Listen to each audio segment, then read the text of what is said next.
The Blues Fan Forum podcast is presented by Interstate 70 Sports Media Group. I-70 strives to bring you the best sports coverage in the tri-state area. Find them on Facebook or at interstate70sports.media. This is Jordan Bennington, and you're listening to the Blues Fan Forum podcast.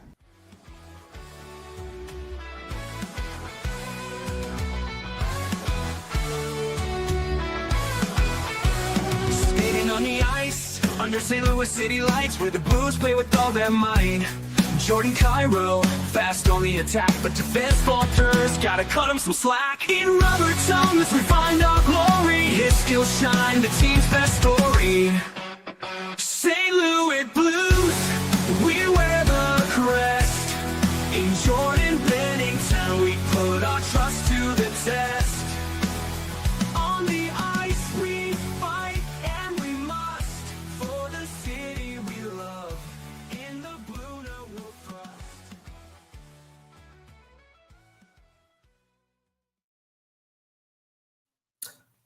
Hello, everyone, and welcome to episode 133 of the Blues Fan Forum podcast, sponsored by or presented by Scooters Coffee. Blues fans can score amazing drinks like the signature Carmelicious, served hot, iced, or blended, with world-class espresso with fruit smoothies, Scoot energy infusions, and so much more.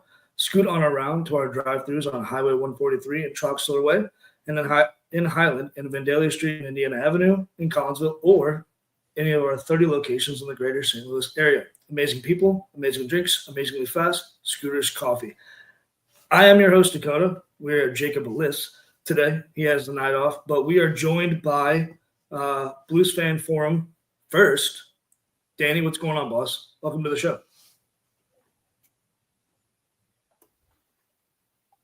Hold on. Did I lose you?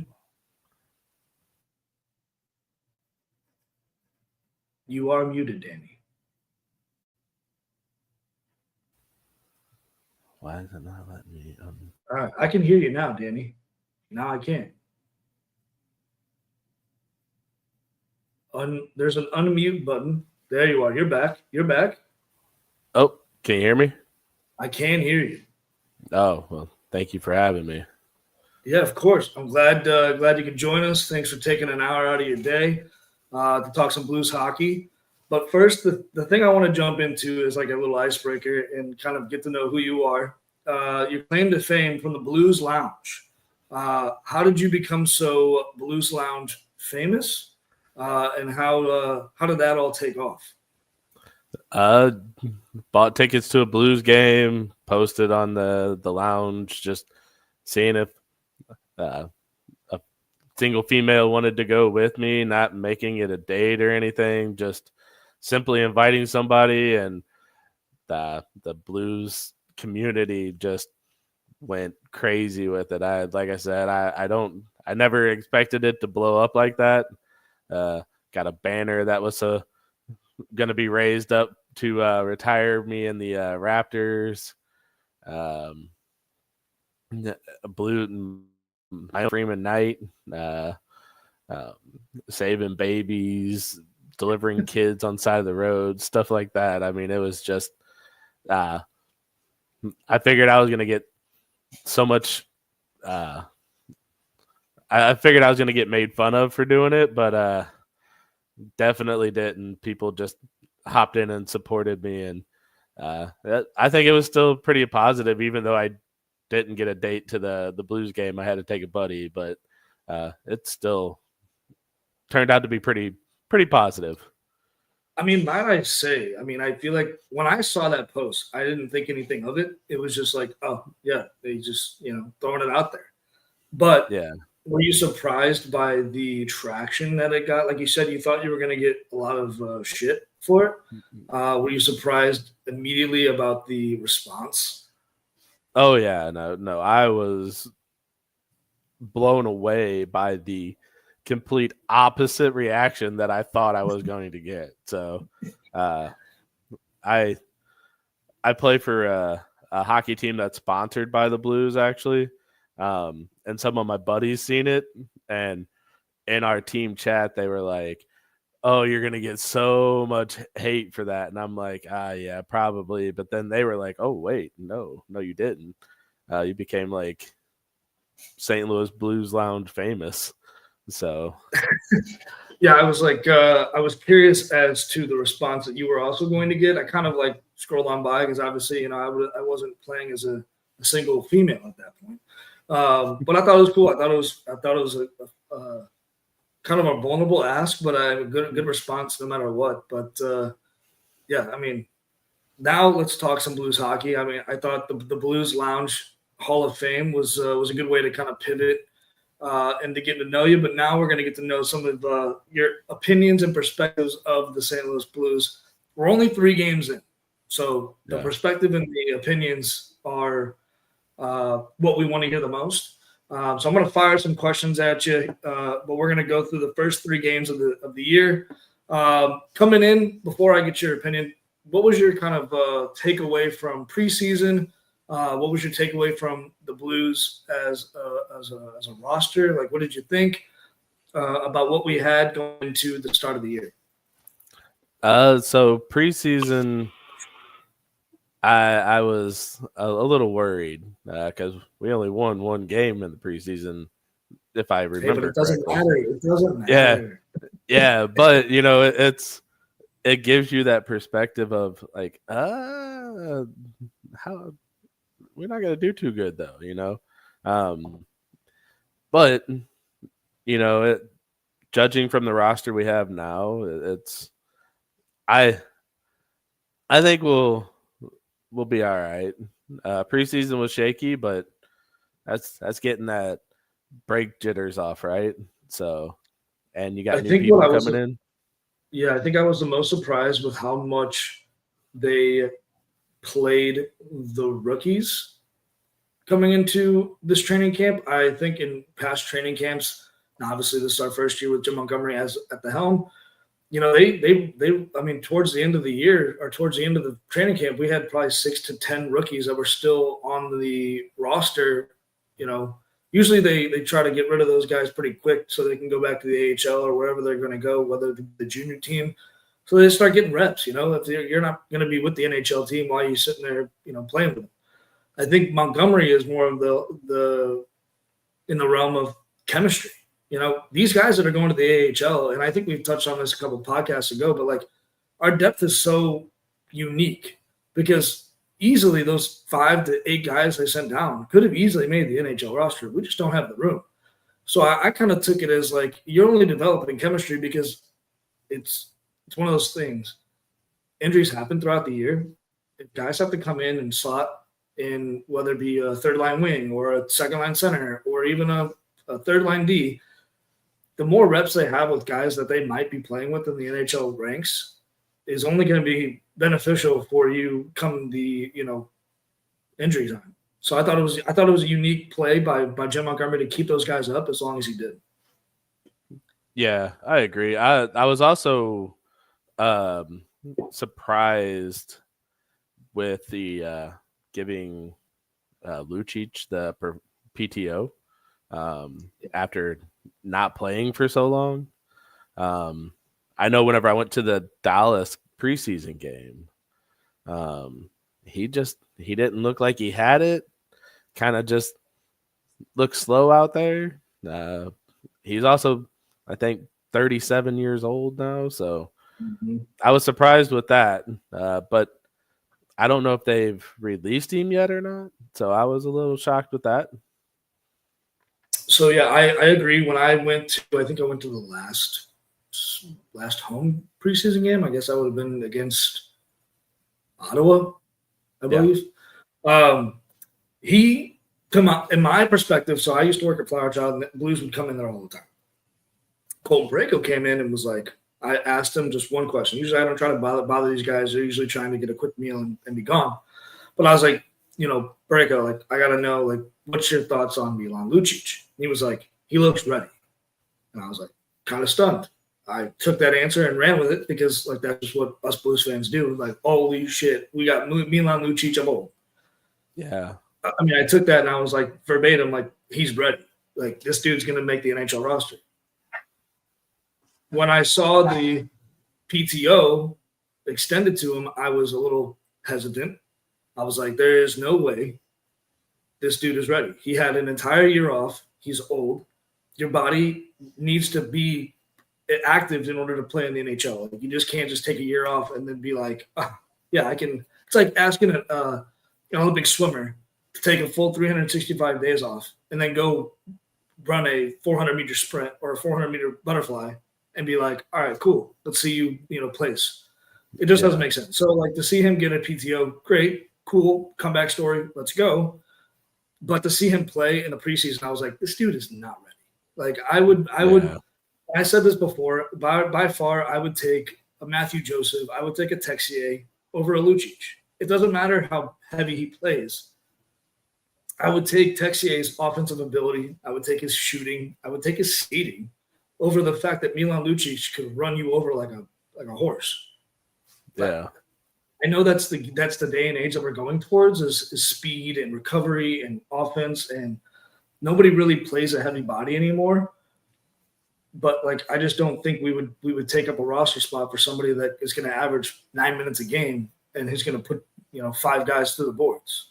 I would rather take Texier, who can develop, play that offensive ability. Sure, is he poor on the back check? Maybe, but I'd rather take that any day of the week. But that's my 2 cents. I liked how we played in the preseason. I thought we developed a lot of chemistry. That leads us to game 1.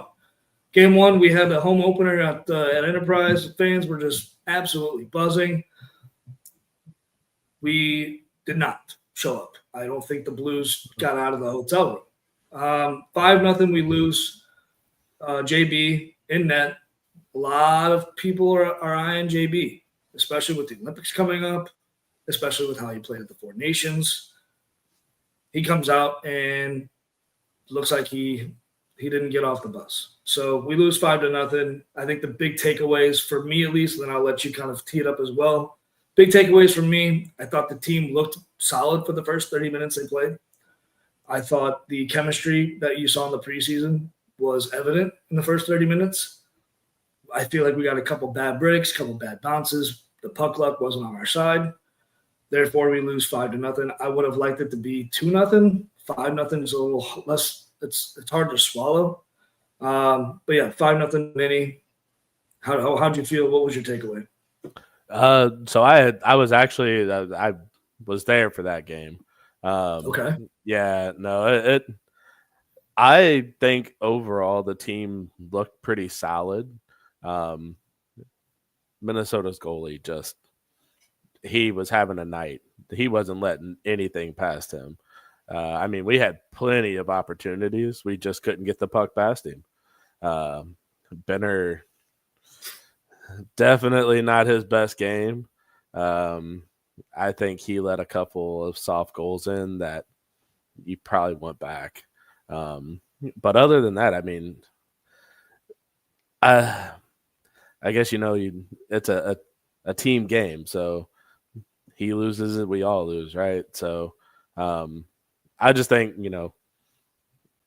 that game just wasn't him. The team just couldn't get goals. Can't win games without goals. So we weren't putting the puck in the net and getting him that offense he needed. So I can't completely blame Benner, but he should have had some more saves and kept a couple of them soft goals out. And I think we would have had a 2-3-0 game then. I believe that JB plays better with a goal on the board. I believe he plays. I mean, shit. Who wouldn't, right? Any NHL goaltender with a 1-0 lead or a lead is probably going to play lights out.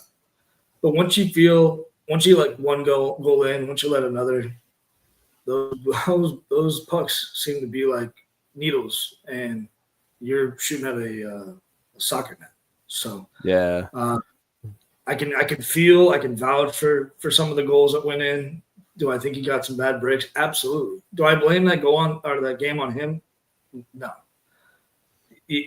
His job is to stop the puck, and yes, did a lot of goals go in, but I feel like there was a lot of defensive breakdowns. Our neutral zone is always one of the scariest things that us fans can watch is when we carry the puck to the neutral zone. Are we going to cough it up? And is there going to be a 2-on-1 breakaway?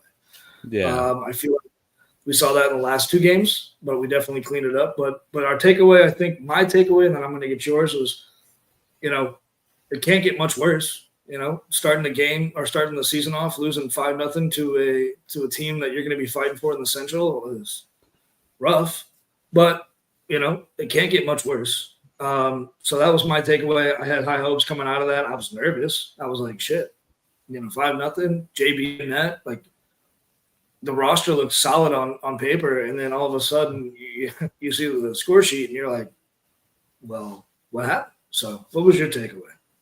Yeah, no, I mean, I definitely agree with you there. I mean, you can't get any worse than 5-0 on a home opener. So the only way to go is up from there. So, I agree. Definitely had some breakdowns with the defense.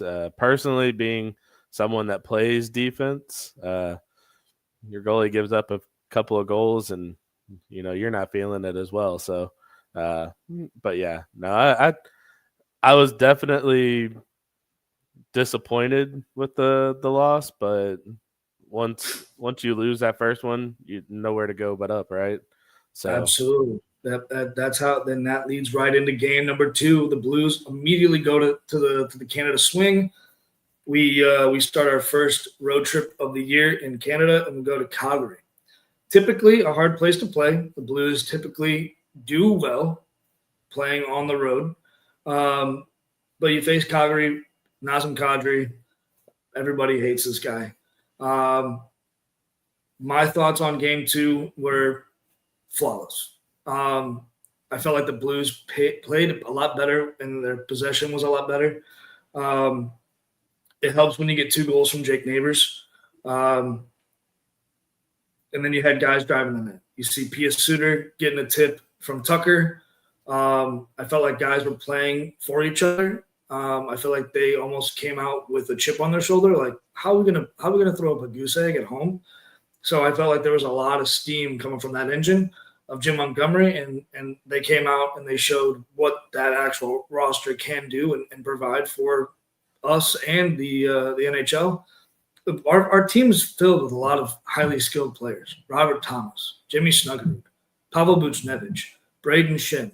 I mean, Philip Broberg and Dylan Holloway. We can add that to the list. Like, these guys are offensive threats.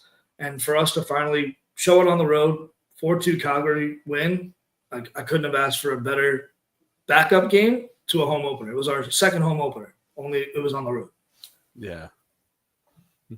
What was your perspective? So I think I was actually shocked that you go to the second game and you don't give it to Benner. That was a little bit of a shock to me. He's the number 1 goalie, so you would think, hey, let him redeem himself, but no, Hofer got it. So maybe that's one of those not saying it or saying it without actually saying it, saying, hey, you may be the number 1 person, but if you don't do it on that if you don't do the job the first time, we're going to give that shot to that second person. So, that could have put a little bit of a kick in the butt to the other guy, showing, hey, we may give it to another guy if you ain't going to provide, right? So that was a little shocking to me. Yeah, that brings up a really good point in the fact that, like, I think Jim Montgomery has been very, very nonchalant when it comes to, like, playing his hand close to his chest.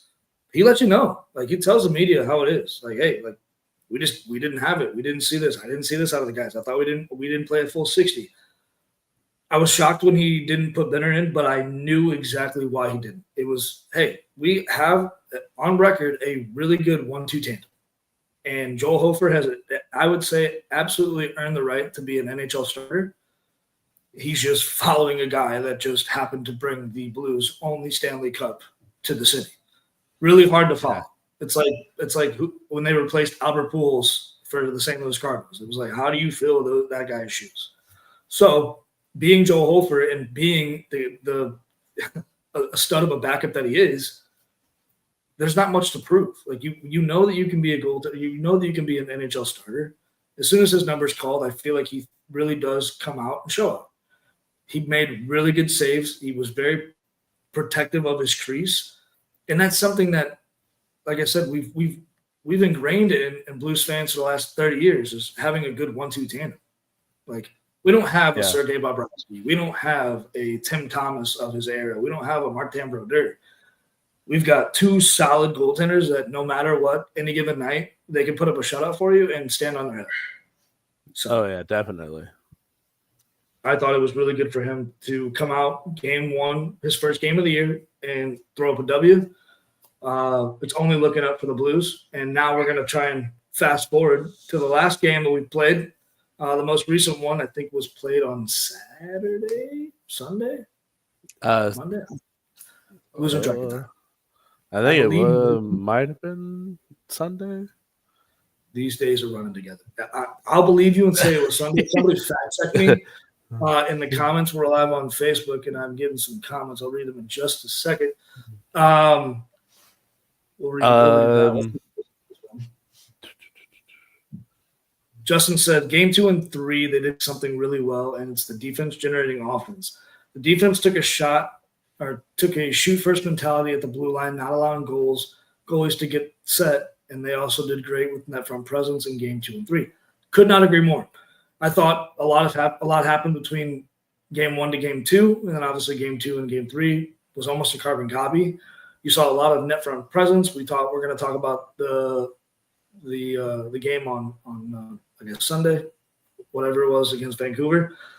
But the net front presence was there. If you look at Jimmy Snuggerud's goal, or if you look at Jimmy Snuggerud's 2 goals, net front presence. If you look at our defense core coming up, and yes, we might have 3 wingers or 3 forwards high, but you can always guarantee that if a winger is back, a defenseman's always going to pinch.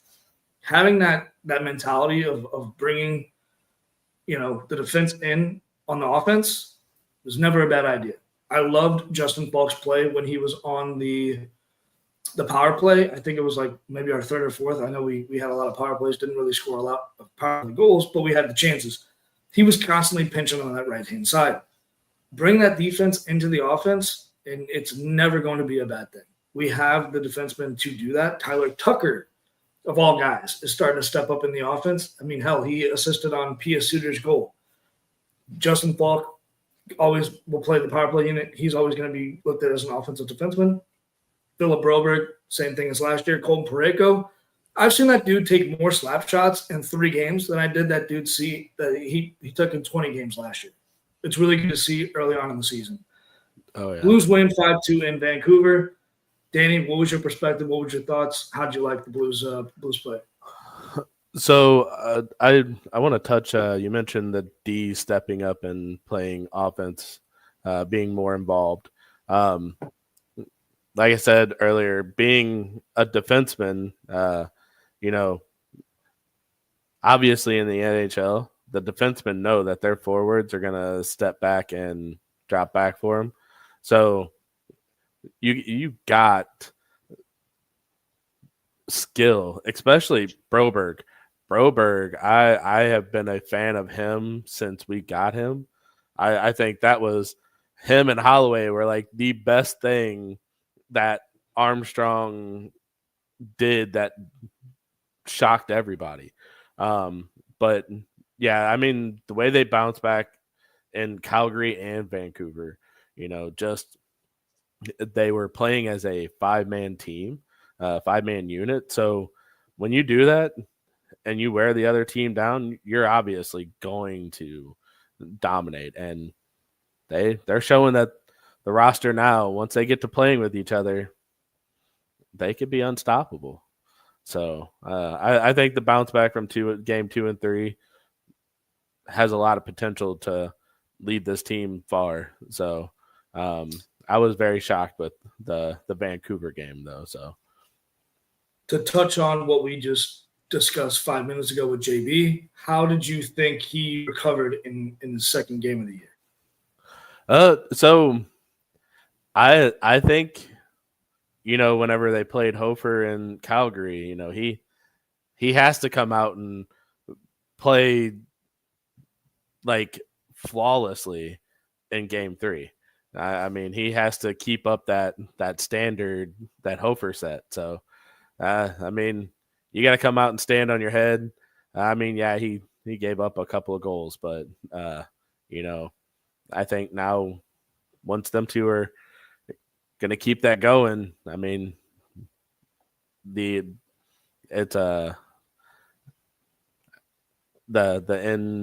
it's just going to be phenomenal watching these two go back and forth throughout the season.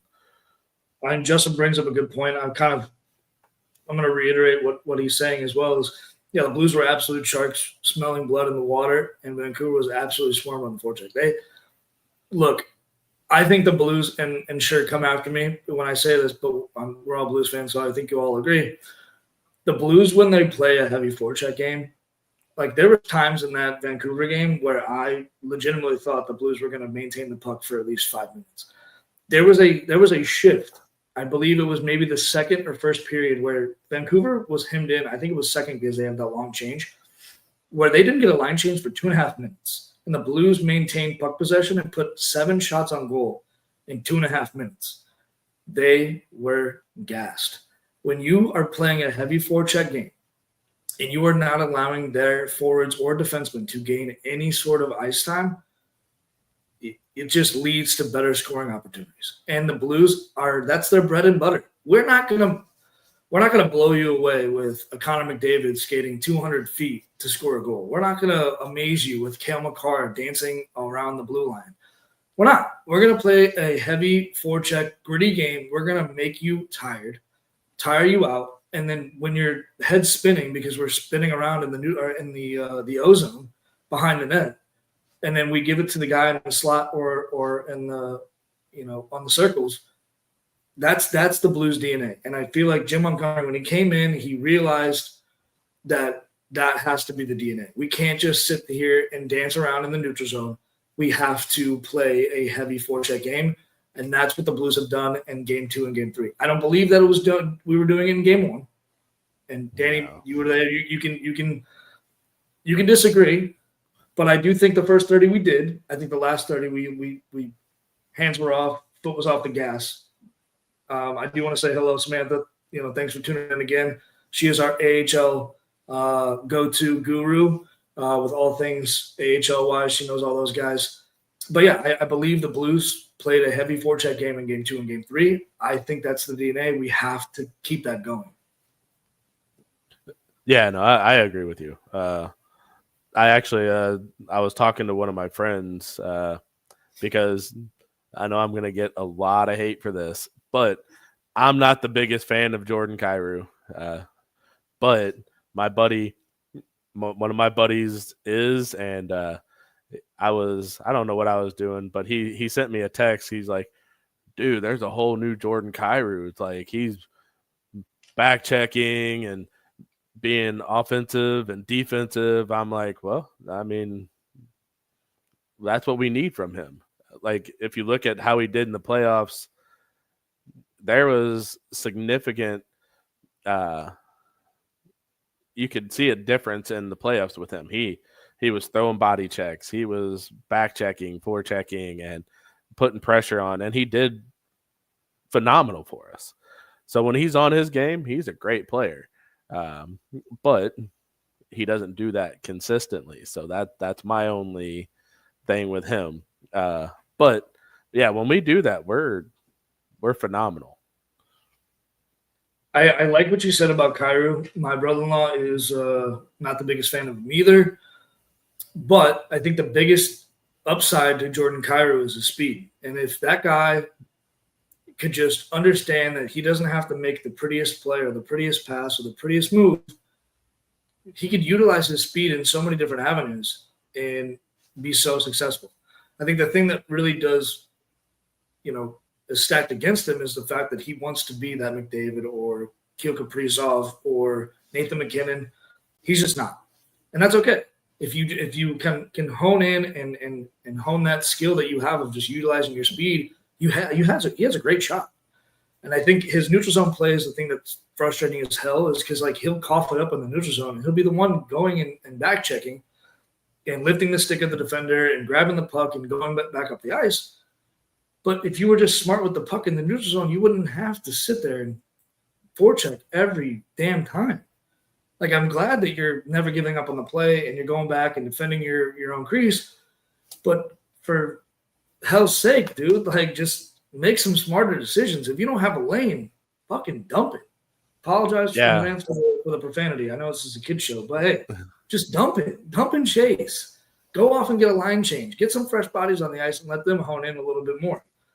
Just don't make dumb decisions in the neutral zone, and then you're leaving your goaltender to hang out to dry. Like, you shouldn't have to tap your goaltender on the pads every 20 minutes because you screwed him. Just make smarter decisions. I will. I have to give him props. The against Vancouver, he got that breakaway, and he didn't take the shot. He slowed up, turned around, and set up, Shin for that goal. So, I mean, that right there shows, maybe he's gonna be better this season. Because honestly, I thought he was gonna shoot it and we were gonna give up a scoring chance, but he surprised me and we scored. So that's the only thing that I really have seen as a takeaway to my favorite guy on the team, and Robert Thomas. At some point in his career, he will be a captain. But I do think there's a little bit of hesitancy in his game right now of, like, if you don't have a lane, shoot. Like, or if you don't have a pass, shoot.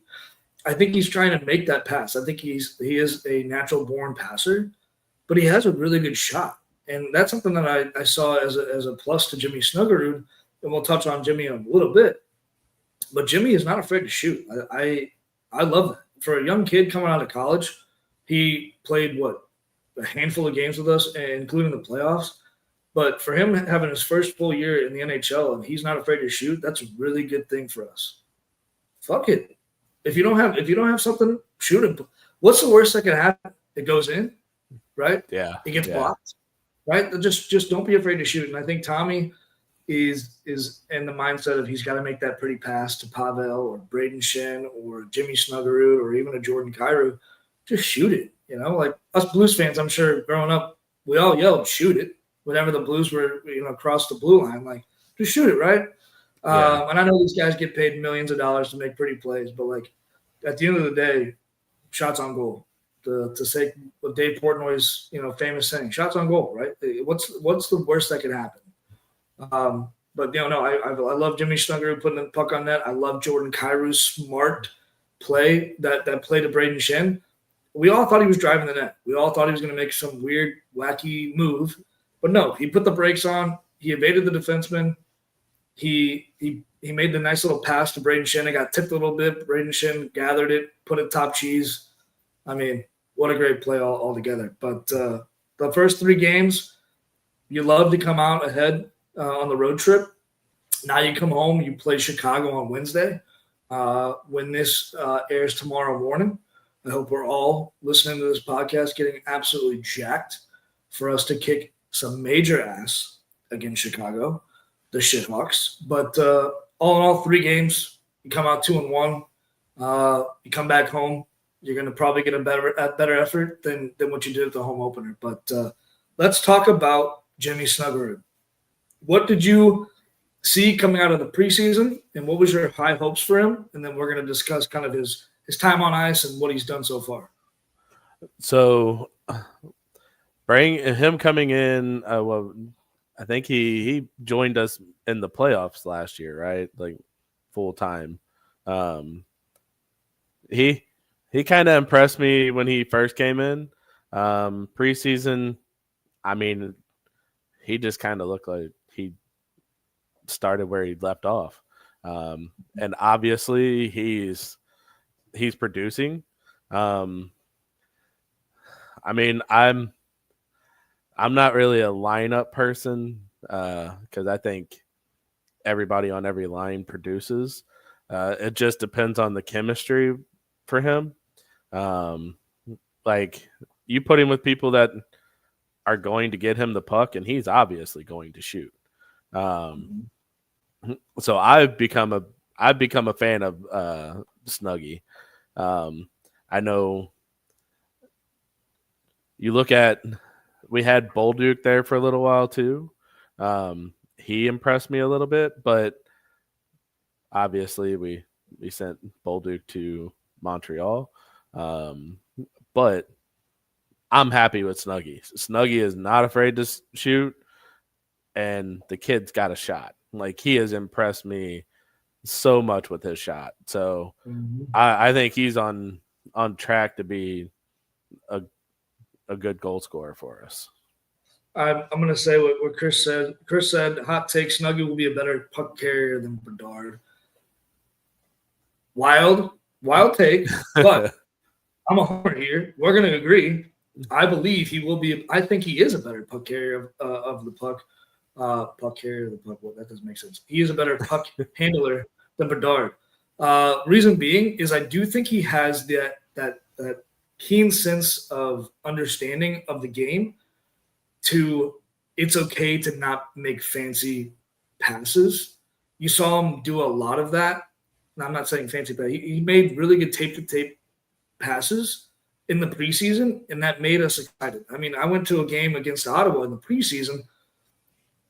He was not looking anywhere towards where he passed at all. I think he was on the back check, took the puck away, and immediately passed it behind him, and there was Braden Shin to scoop up the puck. You just have that, like, you just can't teach that. That's something that is developed, that either you're born with or you just have, is that sense of understanding. And that's what I think is going to make him better than Bedard. Again, hot take. Don't come after me, but you can agree because we're all Blues fans. He is going to be easily in the Calder race, without a doubt.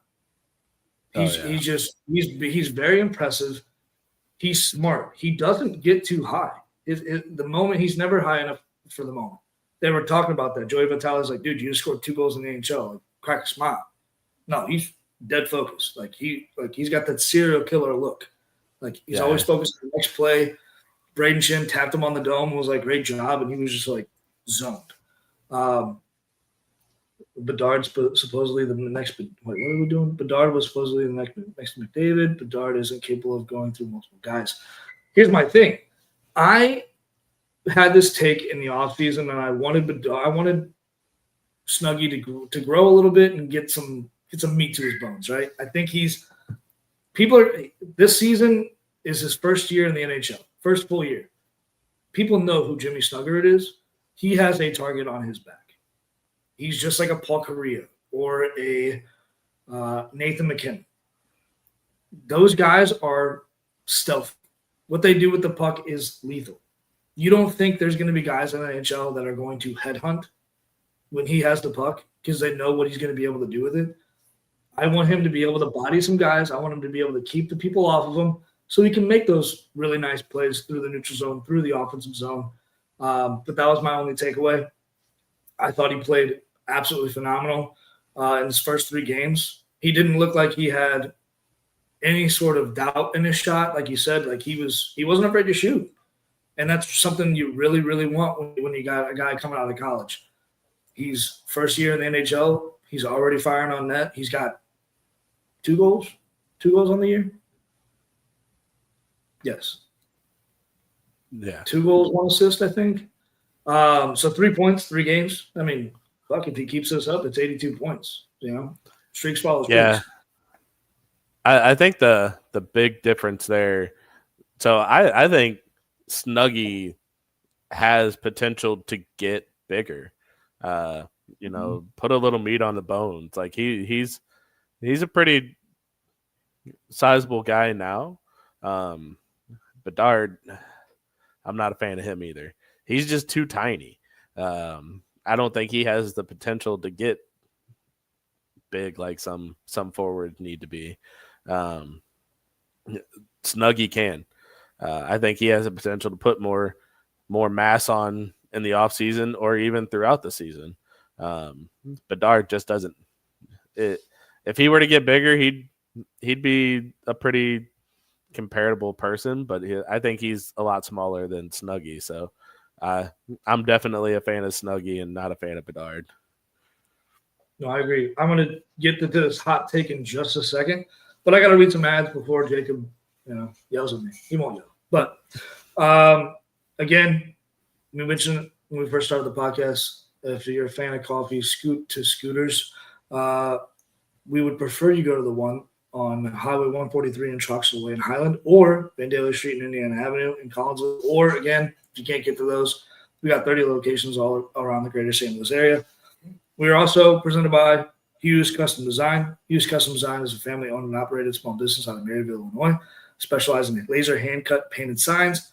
They have options upon request. Usually, I have the sign that they made for me, usually visible, but now it's by my door. But it's really cool. Laser cut hand-painted signs. I got the Blue Note. They're probably going to do the updated Blue Note now, even though some people say it's not updated. But really cool. Perfect for any man cave, office, whatnot. Imprint Labs. Imprint Lab specializes in bringing your brand to life with custom laser engraved Richardson hats, vibrant customs. I'm sorry, I'm reading from an ad read here. Yeah, I'll let Jacob handle that one. Imprint Labs, that's who we're sponsored by this year as well. Really cool. Usually has one to show everybody. I don't. So just visualize a really cool sign. I'm going to do this hot take. Snuggie can be 40-60 in 2 years. So you're saying that he's going to get to 100 points with 40 goals and 60 assists. Is that how we're taking this, Chris? That's how I'm interpreting is the 40 and 60. Is that how you're doing it too, Danny? I mean, if I think I know this Shockey here, that's probably what he's meaning. This might be. I think he might be an old teammate of mine from the Blues Warrior team I play with. Because 40 and 60 is a hot take, considering we haven't even seen this guy hit 20. Yeah. Yeah, 40 goals and 60. That's a wild take. Again, we're homers here. We like the homer ability of a Jimmy Snuggerud being 40 and 60. I had him at 38 points, I believe, for the year. Who's to say I'm wrong? But he's got to keep this up for a full 82, right? He's averaged now a point a game. What can you do for a full 82? There's no time like the present. I'd like to see him. Hey, if he gets to 60 points this year, dude, the sky is the limit. Oh, yeah. We've got. He was supposed to be the next coming of Jesus for the Blues. So hey, I'd like to see it happen. So 40 and 60, Chris. I hope you're right. I hope I eat my words in the next 2 years. But hey, I'd like to see what he does this year, and then we can talk about 2 years from now. I have 58 for this year. You have him for 58. Hey, all right, cool. 20 more than me. Point's a point. As long as the Blues make the Stanley Cup playoffs at the end of the year, I could give a rat's ass how we get there or who does it for us. But if Jimmy Snuggerud's all part of it, then great. Nick Bjugstad. Let's talk about Nick Bjugstad. So I was really, really big on Nick Bjugstad. He wasn't with the Blues. I thought he was a great player. I thought he stood for a lot. Always represented the team he played for well. Always played a heavy body. Wasn't always going to light up the score sheet, but then again, who on the Blues really has? So when we got him, I was like, dude, this is great. This is a great signing. How are we going to integrate Nick Bjugstad into what it is to be a Blue? And for the first 3 games, that dude has just been an absolute unit. Game 3, he really came out. So he's averaging around 8.5 minutes a game. Pretty low, considering his role and responsibility on the fourth line. But his responsibility is to play a heavy forecheck, drive the lane, and get pressure. I think he's done all 3 of those well. And hell, it even resulted in Jimmy Snuggerud. I'm positive that's who drove the lane. I think it was Nick Bjugstad. Oh, sorry. Nick Bjugstad drove the lane on Nathan Walker's goal. Yeah. That's not Jimmy Snuggerud. My apologies. But no, he still drove the lane. Pass back to Nathan Walker from Alexander Texier, and boom, Nathan Walker scores because Nick Bukestad was standing in the crease. Like, you don't get that goal unless Nick Bukestad drives the lane. I'm going to say that right there. I think Nathan Walker has a great shot, but Nick Bukestad, he is the reason why that goal was scored. What's your thoughts on Nick Bukestad? So I've been a low key fan of him ever since he's been in the league. He's a big body. We need that. He gets it going. You're not. He's kind of like, he reminds me of Colton Parayko in a forward position. You get him going, and there's nobody going to get in his way or stop him. And I think that was a good signing. We need a big body as a forward. So get him in front of that net. He's taller than most of the NHL goalies out there. So get him in front of that goalie, and that goalie's probably not going to see the puck. But yeah, no, I think he was a great addition. I was happy to see that we got him. Yeah, I think that addition plays well with the fact that we are a heavy forecheck team. Adding a big guy like that, I don't even know who I really want to compare him to in past years. He just plays a different style of game. Like, he's a big dude. Like, yeah, like you said, he's like standing, he's like a concrete post, and he's just there. Like, it's really hard to move. So having that guy as a residual, forechecker to, our fourth line is, because the guys that are playing on our fourth line aren't big guys by any means. They play big, but they're not big guys. So to have that, like, that brick wall just on the ice and as a scoring threat, I mean, shit. It's a really good addition to the fourth line.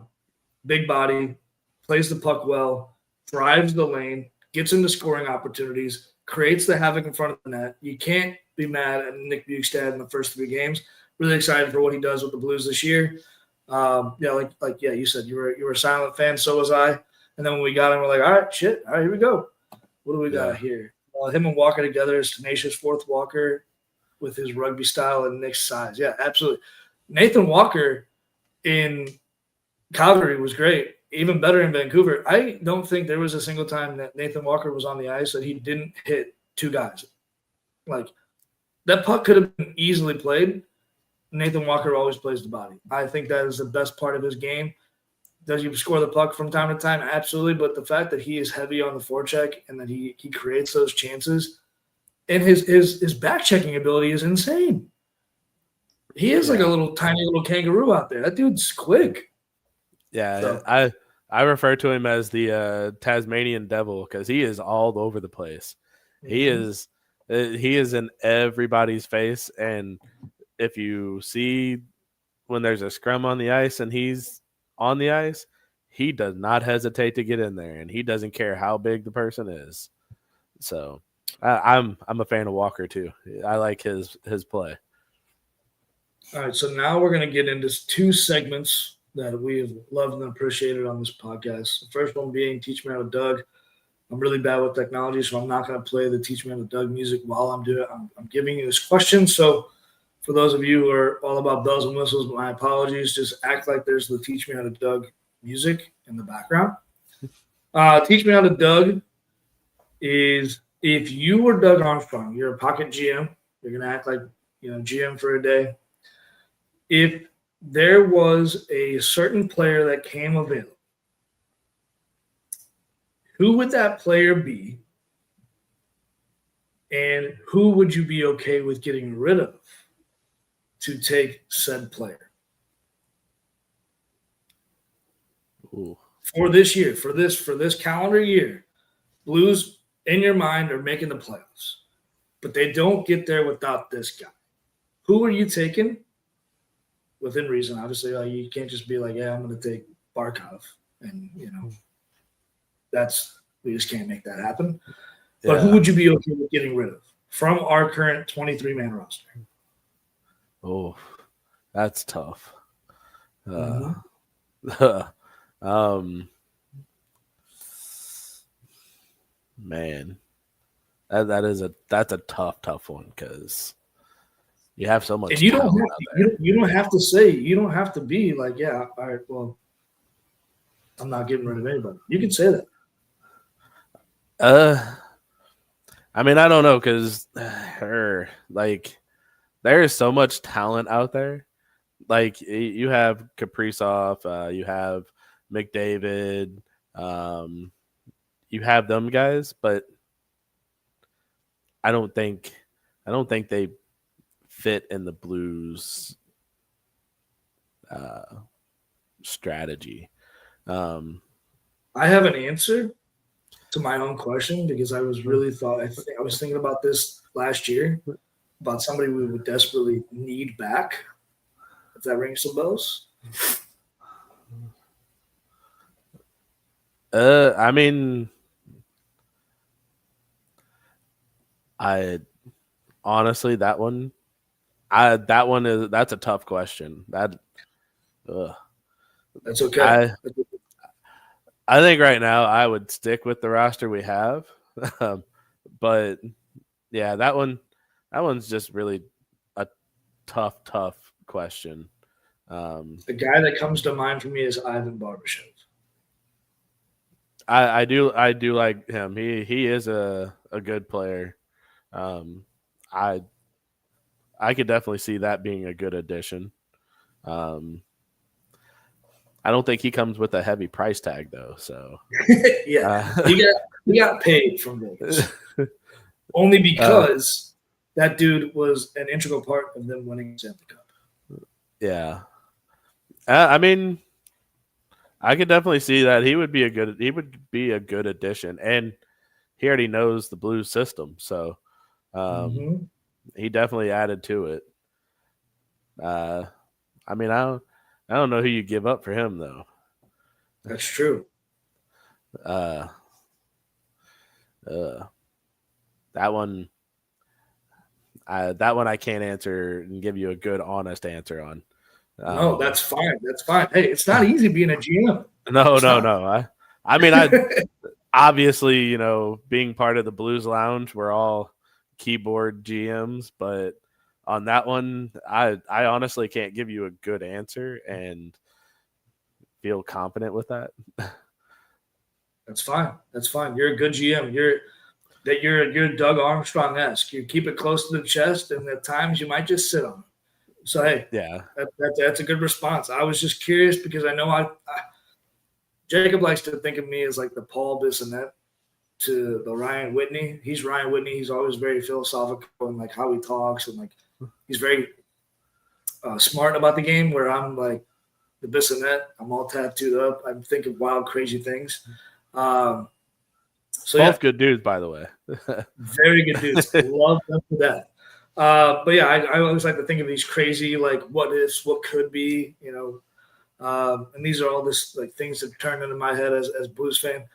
I love seeing Ivan Barbashev with us. I hated that we didn't get to be able to keep him and see him flourish, but happy to see him win one with Vegas. Just want him back. So that was more of a question driven towards who could fit into our system now that you know, a kid can wish, right? But yeah, we're gonna jump into the second segment that everybody loves. We're gonna test your not just Blues knowledge. We're gonna test your NHL knowledge. We're gonna play a game called Whose Line Is It Anyway? This is a game where I list off line combinations. I'm gonna give you a center, a left wing, and a right wing.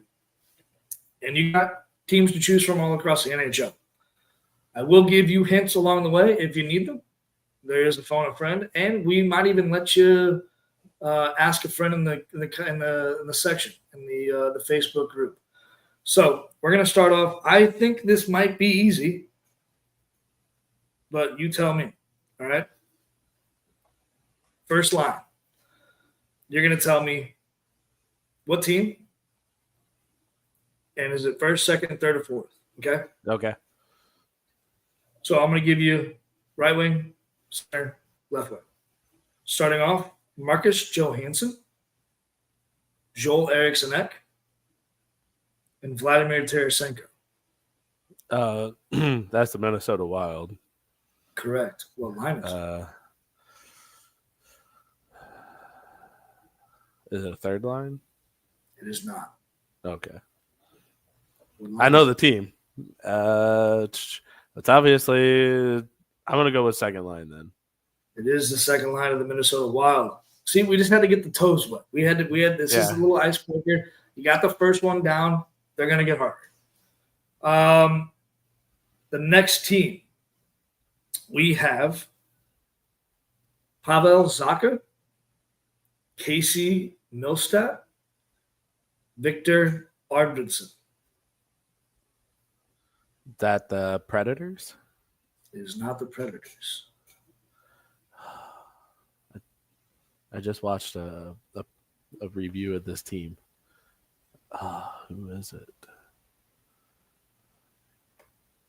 Some close in color.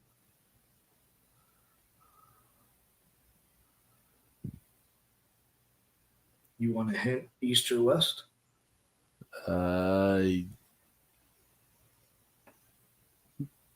Yeah, Eastern. Eastern. Okay.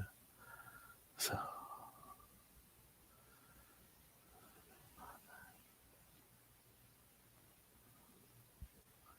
I'm drawing a blank here now. I just Would you watched like- a review of it too, because Middlestat scored a goal. Is it the Would you like Penguins? division? What's up? Is it the Penguins? It is not the Penguins. Would you like a division? Yeah. The Atlantic. Good Lord. Look, I said it was going to get harder. I didn't say it was going to get like super hard, but like No, that what's killing me is I just watched the highlights of Middlestat scoring.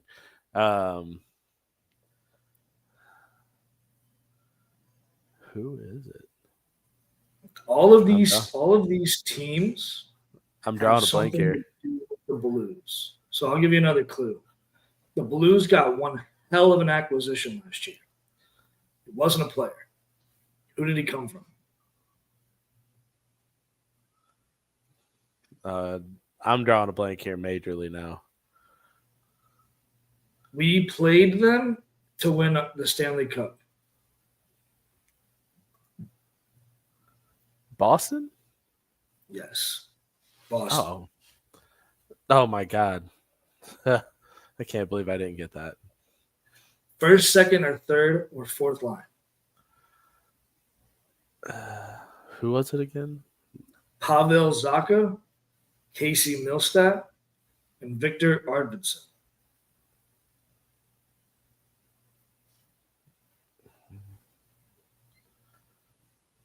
I'm gonna go with third line with them. Third line, you said? Yeah, It is not the third line.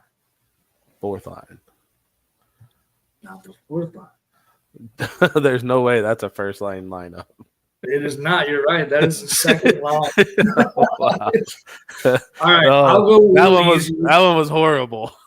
I'll go a little easier. Hey, look, the first when I was a guest and not a co-host, I think I got one right, maybe one right, and I would consider myself very like history-esque. Like I know certain players.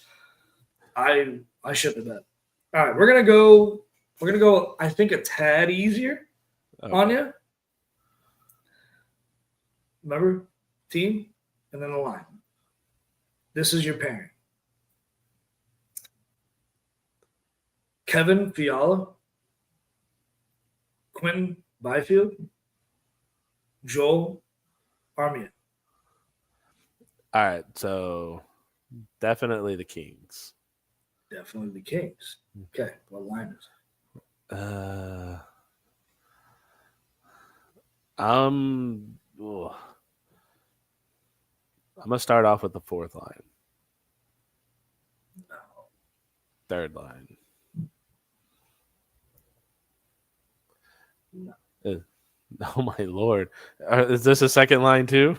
It is. All right. Now we've established that Dakota likes trends. That's 3 straight second lines. We're going to do one more. Usually we do 3. Let's do 4. the last one for you, and this is one team that I absolutely love, the color of their jerseys, now that they've changed it. Ready? The line is Jordan Martinook, William Carrier, and Jordan Stahl. Oh.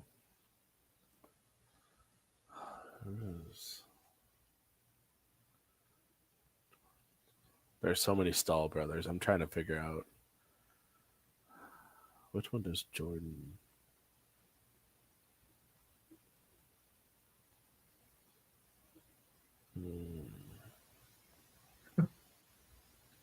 Everybody's answering. Oh, Martinook isn't that the? Thanks, Justin. Yeah, the Canes. It took a second to click. Tell me what you got. First, second, third, or fourth? So you went second line for most of them. Yes, So that's cool. I have a feeling you're going to switch this one up. What gave that away?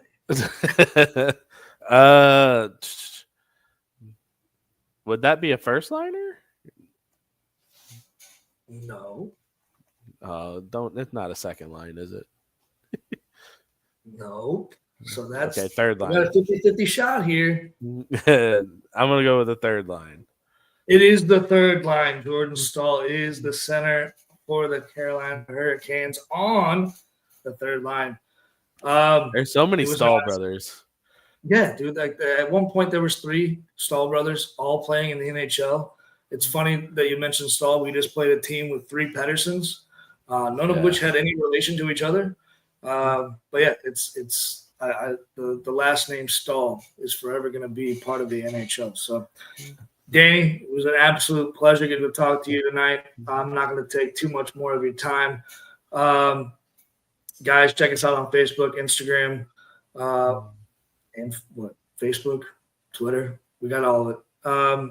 Tune in every single week for your latest and greatest podcast by Jacob and myself. Always taking hot takes all around the Blues Fan Forum. So tune in. Let us know what you think. We're always looking for guests. If you want to get on the podcast like Danny, shoot us a DM. Reach out to us via Facebook. Even comment on one of our Facebook posts. We love talking to you guys and getting your perspective of everything Blues related. So, Danny, we're done for the rest of the night. Let's get a Let's Go Blues from you, and we'll get out of here. Let's go Blues. All right. See you, everyone.